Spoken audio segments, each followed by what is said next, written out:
দফায় দফায় শ্রমিকদের সংঘর্ষ হয় বরিশাল নতুল্লাবাদ কেন্দ্রীয় বাস টার্মিনালে। ভাঙচুর করা হয় বেশ কয়েকটি বাস কাউন্টার।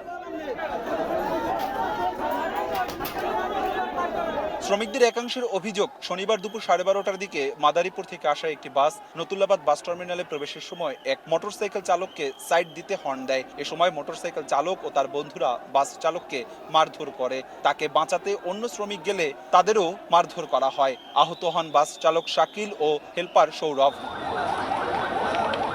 দুভাগে বিভক্ত হয়ে বিক্ষুব্ধ শ্রমিকরা দফায় দফায় বিক্ষোভ, ধাওয়া পাল্টা ধাওয়া করে, অবরোধ করে ঢাকা বরিশাল মহাসড়ক। আহত হয় অন্তত 10 শ্রমিক। বাইরের লোক আনিয়ে শ্রমিকের হাঁটতেছে ভাই, প্রত্যেকদিন এরকম উশৃঙ্খলা করে বহিরাগত লোক। আমাকে মনে হয় ওরা নামাইছে, নামানোর পরে আমাকে হাত তুলছে আর শাকিল ভাই মাঝখানে নিয়ে ও চলে গেছে। সৌরভ গেছে ভিডিও করতে যে আমাকে ড্রাইভার মারতে আছে, এই সৌরভ কেন ভিডিও করছে, এই জন্য ওরাও মার। অভিযোগ উঠেছে বাস মালিক সমিতির সভাপতি অসীম দেওয়ানের অনুসারীরা বাস শ্রমিকদের মারধর করেছে।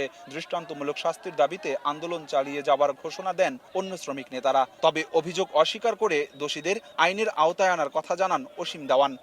এই খবরটা ভিত্তিহীন, এটার কোনো ভিত্তি পাওয়া যায়নি। হয়তো একটা গ্যাঞ্জাম হয়েছে, শ্রমিক গ্যাঞ্জাম হয়েছে, যার কথা তারা বলতেছে সেও একটা শ্রমিক।